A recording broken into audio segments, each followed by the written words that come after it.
Hi team, well today I want to talk about success habits, and your personal brand is where your success values line up with your success habits. If the habits that you have do not align with your values, then your personal brand is perceived to be very shaky and it's on shifting sand. If your personal habits do align with your personal success values, but they are the wrong habits and values, then again you will not get the outcomes that you are seeking.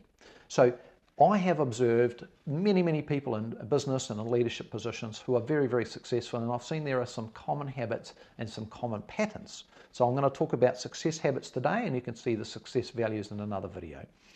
The first one, obviously, turn up on time. Speaks for itself, but many people don't do this. So what does turning up on time means? It means two things. Be 10 minutes early minimum. I like to be 20 or 30 minutes early.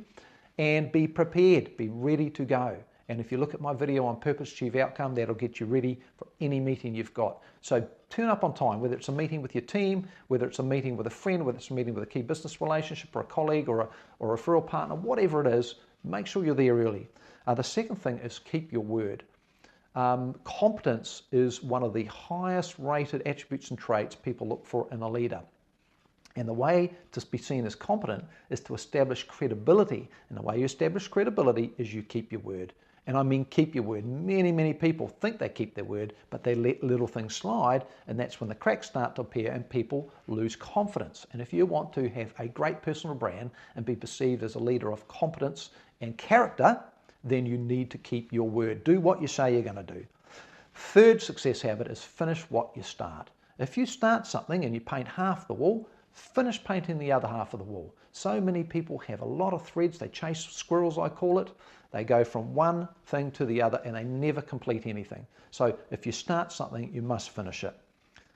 As Zig Ziglar liked to say, there are no traffic jams on the extra mile.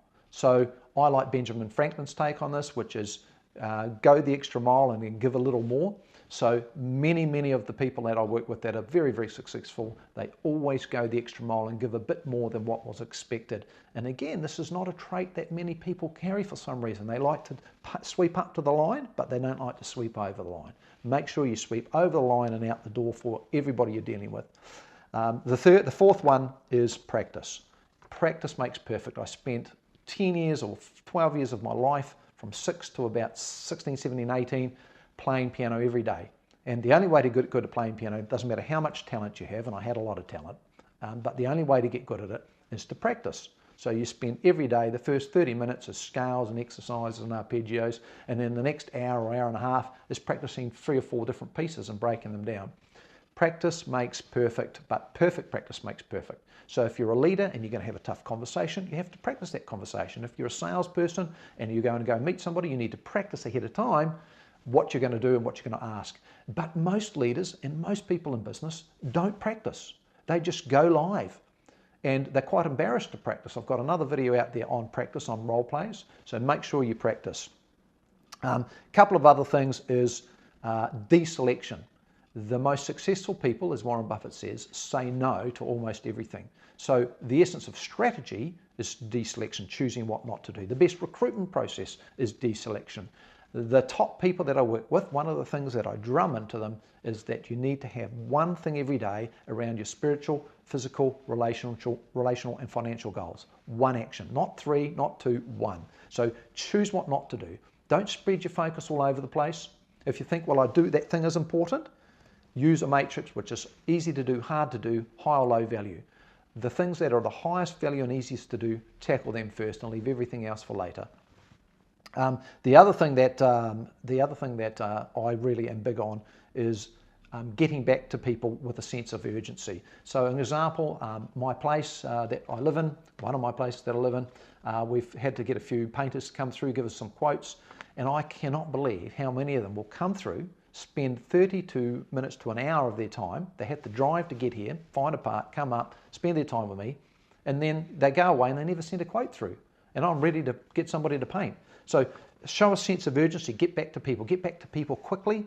Answer your phone. If you can't answer your phone, get back to people that leave a message the same day. So sense of urgency around everything you do. And the last one, simple, but many people don't do it, say please and thank you. Say please and thank you to people when you're dealing with them. And as I finish all my videos, to add to that please and thank you, smile at people when you meet them and be interested versus be interesting. If you do those success habits, I guarantee if they're aligned with your success values, then you will have a personal brand and a brand with your team and your business that is perceived by others to be second to none. You'll be top drawer. So go out there, see how you go. I'll be interested in your comments, what your habits are, and if you've got any other ones that are different from that. Have a fantastic day.